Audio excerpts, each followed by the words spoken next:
संवैधानिक कानुनको दृष्टिकोणबाट कसरी लिन सकिन्छ? अब हेर्नुहोस्, 8वटा अध्यादेश राष्ट्रपतिजीका गएको थियो। 7वटा उहाँले बिना कुनै किसिमको कैफियत उहाँले पठाउनु भयो।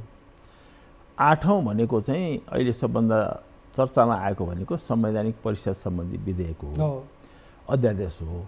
संवैधानिक परिषदको चाहिँ संरचना संविधानले कसरी गर्यो भनेदेखि चाहिँ 6 जनाको गर्यो। म त भनिराख्नु परेन।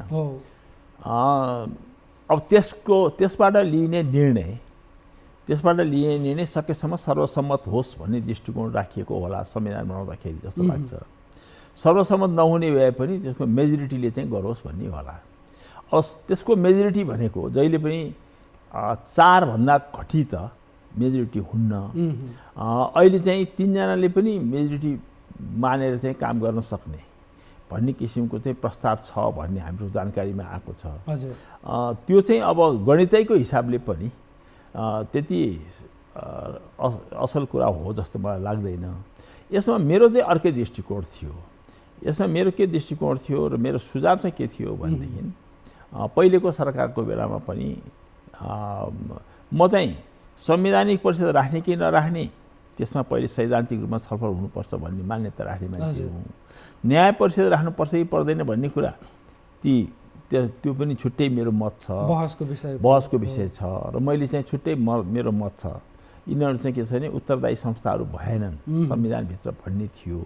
र यो कुरालाई संविधान सभामा पनि मैले चाहिँ कोसिस गरे होइन।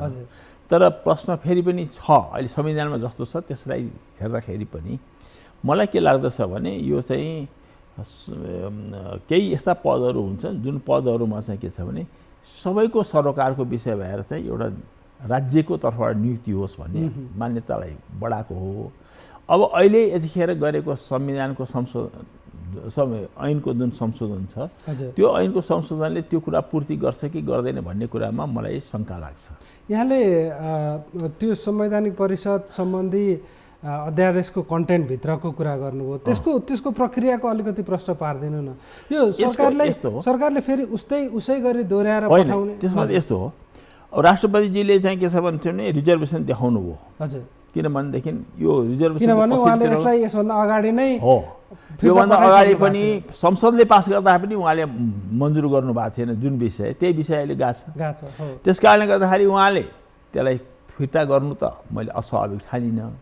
तर अब मलाई के लाग्दछ भन्नुहुन्छ भने जब फिर्ता गरिसकेपछि पनि सरकार यही कुरामा अडिरहेको छ भनेदेखि मेरो विचारमा यो कन्फ्लिक्टबाट, यो किसिमको चाहिँ झन्झटबाट चाहिँ के छ राष्ट्रपति चाहिँ उम्किनु बेस हुन्छ भन्ने मलाई लाग्छ। यसलाई जारी गर्दा अब मलाई लाग्छ राष्ट्रपतिले गरिदिनुपर्छ भन्ने मलाई लाग्छ। त्यो किनभने यसको टेस्ट हुने ठाउँ अन्त पनि छ। मानिलिनुहोस् यही किसिमले चाहिँ तपाईँको चाहिँ के छ भने अध्यादेश आयो भने पनि यो कोर्टले पनि हेर्ला, भोलि संसदमा पनि टेस्ट होला। त्यस कारणले गर्दाखेरि सबै कुरामा राष्ट्रपतिजी नै मैले मात्रै थामिन्छ भन्ने कुरा सोच्नु हुँदैन। जनताबाट चाहिँ निर्वाचित सरकार आएको छ, त्यस कारण निर्वाचित सरकारले मलाई काम गर्न दिएन भन्ने अपजस उहाँले बोक्नु जरुरी छैन। संविधानको राष्ट्रपतिका प्रतिको काम कर्तव्य र अधिकारलाई व्याख्या गर्ने हो भने पनि उहाँले थप त्यसमा गर्ने अवस्था छैन। रोक्नु। र एउटा कुरा चाहिँ म के भन्न चाहन्छु आज दर्शकहरूको बिचमा भने एउटा पुरानो प्रसङ्ग कोट्याउँछु म। हजुर, कृष्णप्रसाद भट्टराई चाहिँ 56 सालमा प्रधानमन्त्री भएपछि 11 महिनापछि नै उहाँले राजीनामा दिनुभएको सबैलाई थाहा छ। त्यसपछि उहाँको र मेरो संवाद भएको थियो र उहाँलाई मैले सोधेको थिएँ तपाईँले किन राजीनामा दिनुभयो। त्यो बेला के चर्चा थियो भनेदेखि गिरिजाप्रसाद कोइरालाले नसहाएर उहाँले राजीनामा दिनुभयो भन्ने चर्चा थियो। फ्रान्समा जान नदिइकन चाहिँ उहाँलाई राजीनामा मागियो भनेर चाहिँ गिरिजाप्रसाद कोइरालाको ठुलो चर्को आलोचना भएको थियो। तर वास्तविक कुरा चाहिँ के हो भनेर मैले उहाँलाई गिरिजाप्रसाद तपाईँलाई असहयोग गरे हो भनेर मैले सोधेको थिएँ। भन्दाखेरि उहाँले भन्नुभयो होइन भनेर भन्नुभयो। अनि हो के त भनेर भन्दाखेरि मलाई चाहिँ के छ भने हेड अफ द स्टेट भनेर त्यतिखेर राजाले नै मलाई चाहिँ रुचाइ बक्सेन भनेर भन्नुभयो। र अनि राजाले नरुचाए पनि तपाईँ त जनताले चुनेको प्रधानमन्त्री हुनुहुन्थ्यो, तपाईँ किन अड्नु भएन त भन्ने मेरो दोस्रो जिज्ञासा। भन्दा उहाँले के भन्नुभयो भने हेर्नुहोस् संसदीय प्रणालीमा राजासँग मतलब हेड अफ द स्टेटसँग प्रधानमन्त्रीको कुरा मिलेन भनेदेखि त्यो टकरावटको स्थितिबाट लानु हुँदैन। त्यसलाई चाहिँ के छ भन्दाखेरि दुईजनाको बिचमा एउटा समन्वय गर्ने कोसिस हुनुपर्छ। समन्वय हुँदैन भनेदेखि चाहिँ एकजनाले छोड्नुपर्छ, राजाले छोड्ने कुरा भएन। त्यस कारणले मैले छोडेँ भन्नु।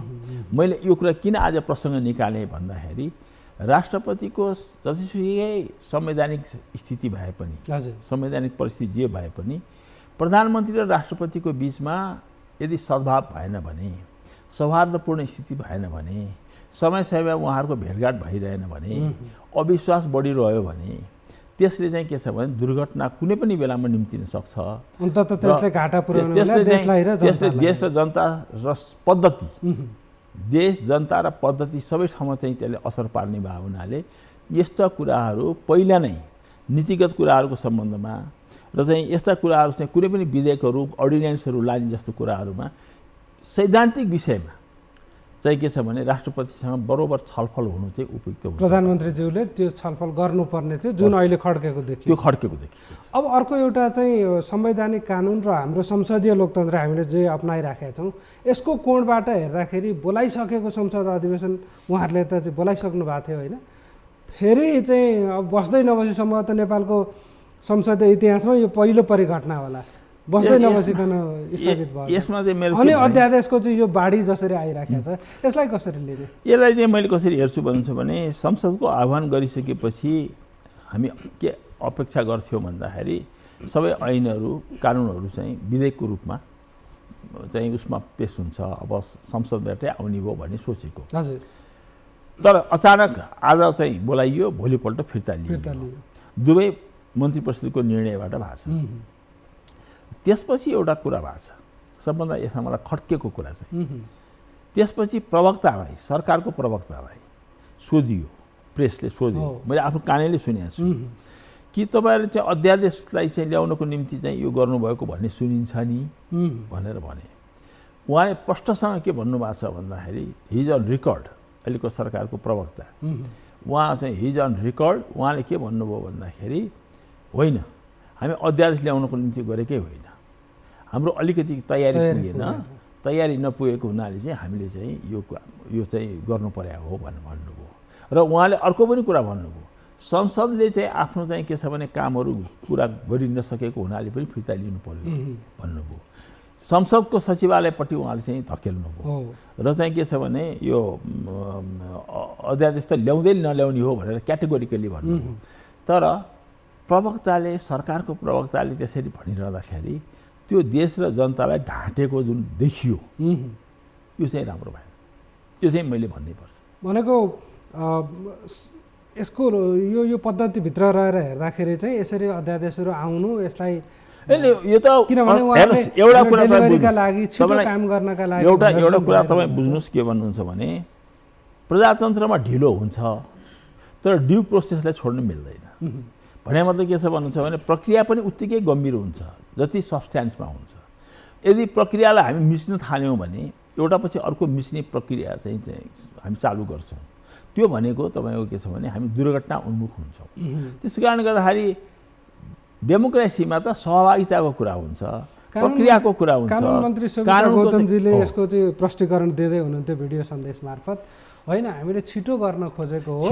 छिटो गर्दाखेरि तपाईँले चाहिँ डेमोक्रेटिक भ्यालुजहरूलाई मिच्न पाउनुहुन्न, डेमोक्रेटिक कल्चरलाई मिच्न पाउनु। फेरि संविधान प्रदत्त अधिकारै हो नि, अध्यादेश ल्याउने अधिकार त छ नि। होइन, अध्यादेश ल्याउने अधिकार त छ। अध्यादेश तपाईँको छिटो गर्नु पर्ने मतलब उहाँहरूलाई नगरी नहुने कुरा जुन छ एउटा चाहिँ उहाँले पनि कानुन मन्त्रीले भनेको कुरा म सम्झन्छु। उहाँ चाहिँ हाम्रो चाहिँ अब आफ्नै फ्याटर्निटिक भित्रकै मान्छे हुनुहुन्छ, उहाँले भनेको नि म सम्झन्छु। उहाँले जम्मा एउटा कुरा भन्नुभएको छ, प्रधान न्यायाधीशको नियुक्तिमा ढिलाइ हुने भयो, त्यस कारणले गर्दाखेरि चाहिँ के छ भने हामीले चाहिँ यसमा विधेयक ल्याउन फाइन ल त्यति नै कुरा हो भने बाँकी 7वटा अध्यादेश किन नि त्यो फेरि त्यसको प्रश्न त फेरि उत्तर चाहियो नि। त्यस कारणले गर्दाखेरि हेर्नुहोस् भन्ने एउटा कुरा गर्ने एउटा कुरा हुन थाल्यो भनेदेखि आज ठिक छ, अहिले रापताप छ। त्यस कारणले म त अब के भन्थेँ भने मैले आफ्नो साथीभाइहरूलाई के भन्ने गरेको छु भने हामीले 100 दिन होइन यो सरकारलाई को आलोचनाबार चाहिँ समालोचना गर्नुभन्दा पहिले चाहिँ 6 महिना हामी कुरेर हेरौँ। किन भन्नुहुन्छ भने एउटा जोस जाँगरले आएको सरकार छ, यसलाई टेवा पुर्याउने नै कुरा गरौँ। भन्ने मैले चाहिँ भन्ने गरेको छु। तर त्यसको भनिरहँदा पनि अब तपाईँ जस्तोले बोलाएर जब प्रश्न र चाहिँ उसमा अगाडि आउँछ, तर यस्ता कतिपय परिघटनाहरू देखिन्छन् जसलाई हामीले बहस गरिराखेनौँ र झकझकाएनौँ भने त बहस पनि गराउनु भयो। बहस गराइसकेपछि केही जस्तो कतिजना चाहिँ राष्ट्रसभाकै साथीहरूले पनि मलाई भन्नुहुन्छ हामीहरू त के कतिपय कुराहरू चाहिँ हामी चाहिँ तपाईँहरूबाट चाहिँ जान्न पनि चाहन्छौँ भन्नुहुन्छ। मैले भने वेल फाइन, यो राम्रो कुरा हो। तर प्रश्न के हो भन्नुहुन्छ भने जान्न चाहने, सिक्न चाहने, गर्न चाहने सबै कुरा राम्रो हो। तर कुरा के छ भन्नुहुन्छ भने ड्यु प्रोसेस अफ ल जुन भनौँ न कानुनको प्रक्रियागत रूपमा चाहिँ के छ भने हाम्रो डेमोक्रेसी र अरूमा यही एउटा फरक हुन्छ। हुकुमी शासनहरूमा डिक्टेटरसिपमा एउटा फरक हुन्छ। त्यो के भन्नुहुन्छ भने डिक्टेटोरियल सिस्टममा तपाईँको के छ भने कामलाई महत्त्व मात्र दिइन्छ, प्रक्रियालाई दिँदैन, परिणामलाई दिइन्छ, प्रक्रिया चाहिँ थिचोमिचो गर्दा नि हुन्छ भन्छ। तर डेमोक्रेसीमा चाहिँ के हुन्छ भन्नुहुन्छ भने जति कुरा चाहिँ परिणाम हो त्यत्तिकै कुरा चाहिँ प्रक्रिया पनि हो, उत्तिकै महत्त्व मान्छौँ। त्यस कारणले गर्दाखेरि अहिलेको व्यवस्था लोकतान्त्रिक हो भनेर मान्नुपर्छ। संविधान लोकतान्त्रिक छ, प्रणाली संसदीय छ।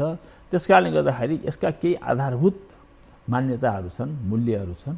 त्यो मूल्य र मान्यतालाई चाहिँ पछ्याउनुपर्छ भने त्यसले गर्दाखेरि हामीले विगतलाई सम्झने हो भने लम्बेतान प्रक्रियाहरू, ड्यु प्रोसेसहरू र चाहिँ हाम्रो पुरानो संरचनालाई नफेरी नहुने बाध्यता, जस्तै कर्मचारी संयन्त्र अहिले जे विषयमा अध्यादेशहरू आउँदैछन् त्यसले दिने परिदृश्य हेर्ने हो भने डेलिभरीलाई र जुन जेनजी मुभमेन्ट पछाडि यो परिदृश्य देखियो, युवाहरूको सरकार बनेको छ, यसलाई अर्को बाध्यता त छ नि, होइन तिमीहरू पनि उस्तै त रहेछौ नि, पुरानै जस्तै त रहेछ होइन, खोइ त परिणाम, खोइ त विकास, खोइ त समृद्धि, खोइ त सुशासन भन्ने प्रश्नको जवाफ त उहाँहरूले फेरि ठिक्क पार्नु पर्यो। त्यसका लागि पनि यी कतिपय जरुरी थिए कि भन्ने तर्क पनि सँगै गर्नु। प्रधानमन्त्रीले दिनुभएको स्ट्याटसमा अथवा चाहिँ के छ भन्नुहोस् भने प्रधानमन्त्रीको तर्फबाट आएका कुराहरू हामी हेरिरहेका छौँ।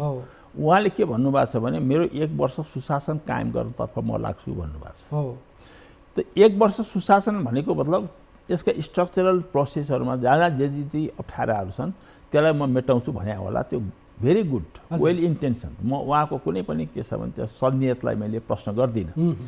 तर फेरि पनि के म भन्छु भन्दाखेरि आज 1300-1400 1500 कति कर्मचारीहरू तपाईँको के छ भने जो हिजोको नियुक्ति थिए त्यसलाई एक सर्टमा चाहिँ के छ भने अध्यादेशबाट जुन चाहिँ खारेज गर्ने कुरा भएको छ,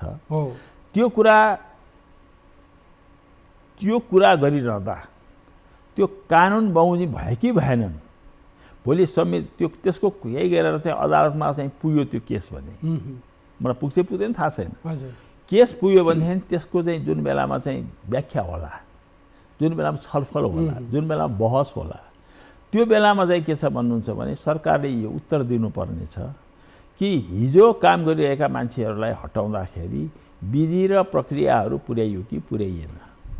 अध्यादेश ल्याउन त सजिलो हुन्छ, किन भन्नुहुन्छ भने अध्यादेश भनेको मन्त्री परिषदको निर्णयमा आधारित छ। यो त संसदमा टेस्ट हुन बाँकी नै छ, अदालतमा टेस्ट हुन बाँकी नै छ।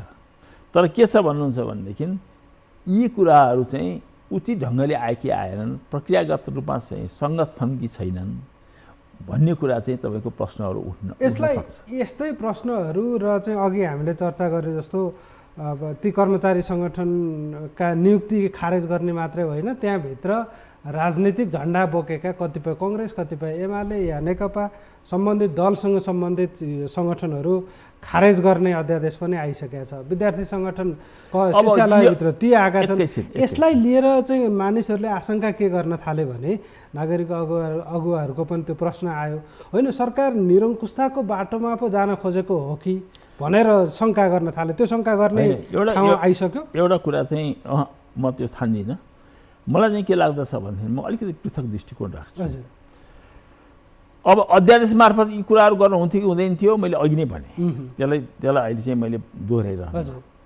म एउटा दुईवटा कुरा चाहिँ यहाँ अलि अति भइरहेको थियो, जस्तो कि कर्मचारीको एउटा आधिकारिक सङ्गठन हुनुलाई म अन्यथा ठान्दिनँ। प्रतिष्ठानहरूमा उसमा अन्यथा म ठान्दिनँ। जो अध्यादेश आए पनि अहिले पनि कायमै रहन्छ। ती कुरा म अन्यथा मान्दिनँ। तर यहाँ कस्तो प्रवृत्ति आयो भन्नुहुन्छ भने जतिवटा पार्टी खुल्छन् त्यो पार्टी पछि तपाईँको के छ भने सङ्गठनहरू चाहिँ प्रत्येक अफिसमा बढ्न थाले। त्यही पार्टी फुट्यो भने फेरि दुईटा थपिन थाले र त्यसले के गर्यो भन्नुहुन्छ भनेदेखि युनियनहरूको जुन युनियनहरूले चाहिँ गर्नुपर्ने काम भन्दा पनि आफ्नो रुचि अनुसारका कुराहरू बढ्न थाले। त्यस कारणले गर्दाखेरि के छ भने कर्मचारीहरूको एउटै सङ्गठनलाई चाहिँ स्वीकार गर्छु भन्ने कुराको सरकारको त्यो हदसम्मको कुरालाई म उचित हो भन्छु। जसले पेशागत हकितको कुरा गर्छ त्यहाँसम्म ठिक छ। अब रह्यो निजामतीको कुरा, निजामती पहिले पनि तपाईँको निजामती कर्मचारीहरूको सङ्गठन हुनुपर्छ कि पर्दैन, किनभने सरकारको चाहिँ हो नि त, मेन स्ट्रिम हो नि त होइन। त्यस कारण त्यो बाहेक अरूको हकमा मेरो दुविधै छैन सङ्गठन खोल्नु पर्ने कुरामा। निजामती कर्मचारीको हकमा चाहिँ केही देशमा छन् केही देशमा छैनन्। अब मैले आज पनि एकजना मुख्य सचिवको पढेँ, नासुभन्दा मुनिको चाहिँ बनाए हुन्छ भन्ने कुरा पढेँ मैले आज उमेश मैनालीजीको। मलाई लाग्छ कि चाहिँ त्यो होइन, निजामती सेवामा गर्नुहुन्छ कि गर्नुहुन्न त्यो आफैमा पनि ठुलो बहसको विषय बन्न सक्छ निजामती सेवामा। त्यो बाहेक अन्त अरू प्रतिष्ठानहरूमा अरू संस्थाहरूमा चाहिँ के छ भने म त्यसमा चाहिँ के छ भने हक सुविधाका लागि हक अधिकार सुविधाको निम्ति कलेक्टिभ बार्गेनिङको लागि सुविधाका लागि हितका लागि चाहिँ के छ भने खोल्न दिन्न भनेर सरकारले भने पनि छ जस्तो लाग्दैन, भन्दा पनि भन्ला जस्तो लाग्दैन। रह्यो दलै पछिको चाहिँ त्यहाँ चाहिँ के छ भनेदेखि चाहिँ कोठा पाउनुपर्छ, दलै पछिको चाहिँ के छ भने एउटा छुट्टै एउटा चाहिँ हामीले चाहिँ सबै चिजहरू उनीहरूलाई दिनुपर्छ, सुविधा दिनुपर्छ भन्ने जुन कुरा छ त्यो बिल्कुल असङ्गत छ। त्यो सरकारले गरेको कुरामा मेरो समर्थन रहन्छ। अर्को विद्यार्थी सङ्गठनको कुरा, विद्यार्थी सङ्गठनको कुरा पनि हामी फेडरलिजममा गइसक्यौँ। फेडरलिजममा गइसक्यो हुनाले गर्दाखेरि मेरो पहिलेदेखि नै मैले कुरा बारम्बार हाउसमा पनि उठाइरहेका थिएँ कि हामी गएका चाहिँ 30 वर्षको चाहिँ अध्ययनलाई हेरौँ, हामीले नेपालको एजुकेसन प्रणालीलाई यो नेभी सङ्घको नामबाट, अखिलको नामबाट वा क्रान्तिकारीको नामबाट वा अरू नामबाट जतिवटा सङ्गठनहरू बनायो होला, मधेसीको नामबाट जतिवटा सङ्घ संस्थाहरू बनायो होला विद्यार्थीहरूको, त्यसले हाम्रो शैक्षिक स्तरलाई बढायो कि घटायो त्यो मापन चाहिँ गर्नु पर्यो। यदि तिनको काम कारबाहीबाट चाहिँ यदि शैक्षिक संस्थाहरू चाहिँ तपाईँको के छ भने अगाडि बढ्नलाई मद्दत पुगिरहेछ भने ती हटाइनु भएन, होइन भने तपाईँको त्यसमा पनि विचार गर्नुपर्छ। र त्यहाँ पनि एउटै सङ्गठन बन्ने कि विद्यार्थीहरूको बिचमा पनि एउटा साझा स्वरूप उठाएर हाल्नुहोस्, बनाउनुहोस्, ठिक छ। तपाईँको आफ्नो चाहिँ राजनीति गर्नु छ भने तपाईँले राजनीति पनि आफ्नो फिलिङका राजनीति साथ भोट हाल्नुहोस्, त्यो पनि केही आपत्ति छैन। प्रश्न चाहिँ के छ भन्नुहुन्छ भने त्यहाँ पनि जतिवटा दल त्यतिवटा भातृ संस्थाको रूपमा विद्यार्थी सङ्गठन बन्ने र ती सबैले तपाईँको के छ भने एउटाले तालचा लगाएको छ, अर्कोले खोलेको छ, अर्कोले खोलेको छ, तालचा लगाएको छ, अर्कोले खोलेको छ। यस किसिमको जुन हामीले चाहिँ अनुशासनहीनता जुन क्याम्पसहरूमा देख्यौँ, स्कुलहरूमा देख्यौँ, टिचरहरूको चाहिँ त्यो खराब भएको देख्यौँ, यी सबै कारणले गर्दा के छ भने विद्यार्थी सङ्गठन मात्रै होइन टिचर्स एसोसिएसनमा पनि तपाईँको यी कुराहरूमा सुधार हुनु जरुरी छ। र चाहिँ मेरो विचारमा एउटा आधिकारिक विद्यार्थी सङ्घ एउटा क्याम्पसभित्र हुनु उपयुक्त हो। तर के छ भन्नुहोस् भने केन्द्रीय विद्यार्थी सङ्गठनले गएर चाहिँ के छ भने पार्टीले जस्तो टिकट बाँड्ने गर्ने आदि इत्यादि यो उचित हो जस्तो मलाई लाग्दैन। र चाहिँ के छ भन्नुहुन्छ भने म चाहिँ त्यसको पक्षमा सरकारले चालेका यी कदमले आरोप लगाइए जस्तो निरङ्कुशतातर्फ त्यो म ठान्छु सुधार गर्नुपर्ने कुरा थियो। खालि के भन्नुहुन्छ भने यो उसबाट के अरे यो अध्यादेशबाट ल्याएको हुनाले गर्दाखेरि तपाईँको चाहिँ एउटा अलग दृष्टिकोण बन्न गइरहेको छ। यदि त्यो नगरिकन तपाईँको ड्यु प्रोसेस अफ लबाट ल्याएको भएदेखि मेरो त मागै पनि त्यही थियो। अब पछिल्लो अर्को परिघटना बडो चाहिँ धेरै चर्चा भएको भने सुकुम्बासीहरूलाई जसरी हटाइयो यसका प्रति र उनीहरूको मानवाधिकार, उनीहरूको चाहिँ नागरिक र संविधानले दिएको अधिकार, उनीहरूको बस्न पाउने, खान पाउने, आवासको सुविधा यीबाट वञ्चित गरियो। त्यहाँ पनि सरकारले अर्को जबरजस्ती गर्यो भन्ने छ उहाँहरूको दाबी। तर सरकार होइन, प्रधानमन्त्री बालेन शाहजीले त देखाउनै भयो नि बर्खा आउँदाखेरि उनीहरूको अवस्था कस्तो हुन्थ्यो। हामीले त बेलैमा पूर्व तयारी गरेको हो, यो उचित व्यवस्थापन गर्न खोजेको हो, कहाँ जबरजस्ती गरेछ र भन्नुहुन्छ उहाँहरू। हेर्नुहोस् यसमा दुईवटा पहलु छ। एउटा तपाईँको चाहिँ मलाई यसमा किशोर थापाले दिनुभएको इन्टरभ्यू चाहिँ मलाई उचित लाग्छ। हजुर, उहाँ अर्बन प्लानर पनि हो। हेर्नुहोस् सहरभित्र धनी मात्रै बस्दैनन्, गरिबलाई पनि बस्ने उत्तिकै हक हुन्छ।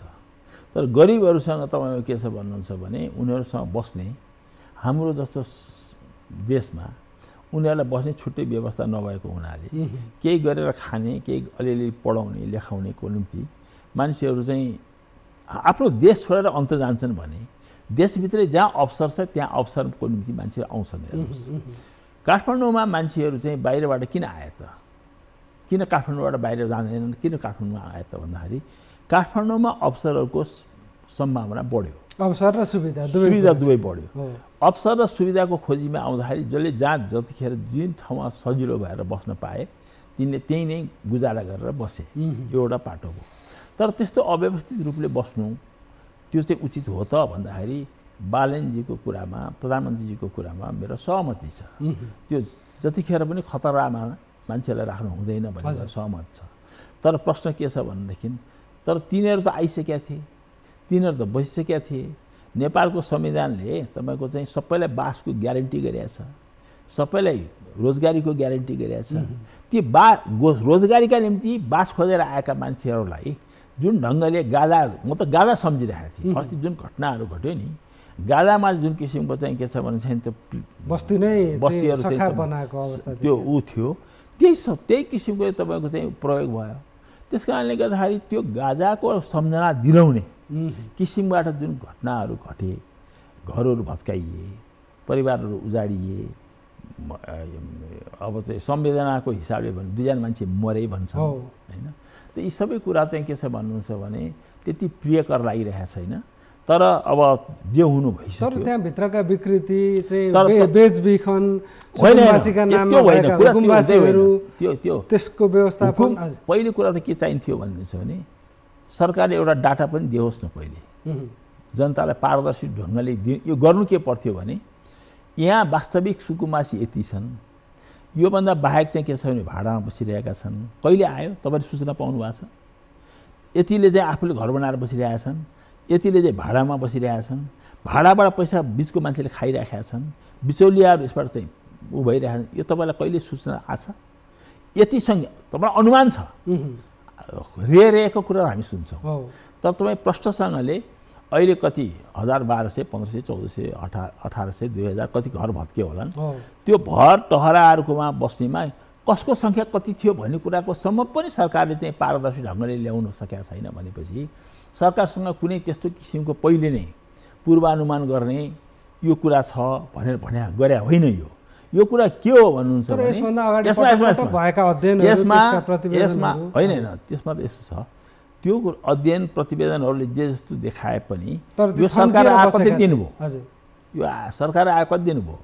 यसमा चाहिँ मलाई के लाग्छ भने यो महानगरको उहाँ मेयर हुनुहुन्थ्यो अहिलेको प्रधानमन्त्री, उहाँले त्यो बेलामा नै एउटा दृष्टिकोण बनाउनु भएको थियो यो सुकुम्बासी बस्ती यहाँ बस्नु दिन्न भन्ने उहाँको चाहिँ अठोट थियो। तत्कालीन सरकारले साथ दिएन। त्यो कुरालाई आफू सरकारमा आउने बित्तिकै आफ्नो अठोटलाई उहाँले पुरा गर्नुभयो भन्ने मलाई लाग्दछ। तर त्यसो गरिरहँदा अहिले भनिरहनु भएको छ, अहिले उहाँलाई पनि फिल भएको जस्तो लाग्छ, प्रधानमन्त्रीले फिल भएको जस्तो लाग्छ र उहाँले भन्नुभएको छ हामी कुनै पनि सुकुम्बासीलाई हामी चाहिँ के छ भनेदेखि आवासविहीन बनाउँदैनौँ भनेर अहिले पनि उहाँ बोलिरहनु भएको छ। अब त्यो कुरा कति पुरा हुन्छ कति पुरा हुँदैन त्यो आउने दिनले देख्ला, एक कुरा। दोस्रो कुरा यो सेलेक्टिभ हो कि भएन भने दोस्रो प्रश्न छ। त्यो के भन्नुहुन्छ भने मुलुकभरि बसेका अन्य ठाउँमा अव्यवस्थित बसोबासीहरूको सम्बन्धमा सुकुम्बासीको सम्बन्धमा चाहिँ पहिला विवरण सङ्कलन गरेर त्यस पछाडि गर्ने भन्नुभयो। अब भन्नुभएको छ यहाँ त्यो काम किन भएन भन्ने प्रश्न फेरि आयो। त्यस कारणले गर्दाखेरि के छ भने यो पनि तपाईँको के छ भने कतिपयलाई रमाइलो पनि लाग्यो होला, कतिपयलाई मजा पनि लाग्यो होला। र त्यसमा चाहिँ के छ भन्नुहुन्छ भने मैले एउटा लेख पढेको थिएँ सिके लालजीको। त्यो के छ भन्नुहुन्छ भने हामी मध्यम वर्गका मान्छेहरू जो चाहिँ यहाँ काठमाडौँको बसिरहेका छौँ त्यसलाई चाहिँ सफा चाहिएको छ, सौन्दर्यमय चाहिएको छ, यो फोहोरी मान्छेहरूको चाहिँ जमात चाहिएको छैन। त्यस कारणले गर्दाखेरि यो भएको त ठिकै भयो नि भनेर सार्कास्टिक रूपले चाहिँ अस्ति मैले लेखेको चाहिँ मैले पढ्दै थिएँ, मैले बुझेको चाहिँ त्यसरी बुझेँ मैले भनौँ न। त्यस कारणले गर्दा के छ भन्छ भने अनि यही हो त यो सरकारको काम, नेपाली जनताको निम्ति चाहिँ दिएको उपहार यही हो त भन्ने कुरा चाहिँ फेरि पनि उठ्न अन्तिममा पनि आइपुग्यौँ हामी। अब यी मात्रै त सरकार चाहिँ मापनका सरकारलाई परीक्षण गर्ने चाहिँ ती मापदण्डहरू होइनन् होला होइन। समग्रमा हेर्दाखेरि चाहिँ यहाँले समग्र राजनीतिको पनि एक हिसाबले विश्लेषण गर्ने हुनाले सरकारको लक्ष्य बाटो उसले ल्याएका प्रतिबद्धताहरू र चाहिँ गरिराखेका काम जे परिणाम दिइराखेका छ, जस्तो परराष्ट्र मामिलामै उहाँहरूले जसरी सामूहिक रूपमा राजदूतहरूसँग छलफल गर्नुभयो, यसलाई बडो उदाहरणको रूपमा धेरै राम्रो भयो भन्ने चर्चा पनि भएका छन्। समग्र हेर्दाखेरि चाहिँ सरकार कतातर्फ गइराखेको छ? त्यसै भएर बबिनजी अब 6 महिनापछि बोलाउनु होला। हजुर, किनभने म 6 महिनासम्म सरकारले गरेका यी काम कुराको निम्ति, जस्तो कि अस्ति एकजना मन्त्रीजीले मैले हेर्दाखेरि चाहिँ के अरे यो हाउडी भन्छ के अरे छोप्नी त्यो लगाएको भन्ठाने होइन, रहेछ कुर्ता लगाउनु भएको रहेछ। यो चिनिया एम्बेसडरसँग भेट्दाखेरि चाहिँ मैले त्यो देखेँ, असाध्यै नरमाइलो लाग्यो। हाम्रो मुलुकमा तपाईँको के छ भने अमेरिकाको बेलायतको रेजिडेन्ट मात्रै नेपालमा बस्दाखेरि चीनमा 5-5 वर्षमा हाम्रो यहाँबाट मान्छे जान्थे र चाहिँ के छ भने चाहिँ त्यहाँ गएर एम्पररलाई भेट्थे, उनले एउटा चिठी पठाउँथे। त्यो पठाउँदाखेरि बालाजुबाट तपाईँको के छ तोप पड्काएर त्यो सलामीसहित त्यो चिठीलाई बग्गीमा ल्याउने चलन थियो यो मुलुकमा। मतलब चीनलाई हामीले तपाईँको के छ भने जुन किसिमको चाहिँ आज भारतलाई त्यसै गरेर चीनलाई त्यसै गरेर हामीले के छ भन्नु भने हेर्नुपर्नेमा तपाईँको कोड अफ कन्डक्ट छ अरे भन्ने सुन्छु, बनाइसकेका छ अरे भन्ने सुन्छु। त एम्बेसडरलाई भेट्दाखेरि तपाईँको मन्त्रीले कसरी भेट्नुपर्छ भन्ने पनि जानकारी नराखिकन भेट्नुको मलाई रमाइलो लागेन। अब यस्ता कुरा थुप्रा छन्। त्यो यस्ता कुराहरूलाई चाहिँ के छ भने उहाँहरूले सच्याउँदै ल्याउनु हुनेछ भन्ने म विश्वास गर्छु। अघि यहाँले भने जस्तो कतिपय कुरा त तपाईँहरूसँग सिक्दैछौँ हामी पनि त भन्नुभएको छ भने मतलब त्यस कारणले गर्दाखेरि म 6 महिना टाइम उहाँहरूलाई फ्री हात छोडिदिनुपर्छ। अब 6 महिनापछि चाहिँ के छ भन्नुहुन्छ भनेदेखि अब तर कानुन बमोजिम होस् कामहरू चाहिँ बिहानीले दिउँसोको सङ्केत गर्छ भने जस्तो बिहानीलाई तर अहिले म चाहिँ सरकारको बारेमा केही राम्रो काम गरेको छ, केही नराम्रो पनि गर्दा नराम्रो पनि हुनु पुग्यो होला, तर चाहिँ अहिले म टिप्पणी गर्दिनँ। 6 महिनापछि बोलाउनु होला, म यही उसमा आएर जवाफ दिन्छु।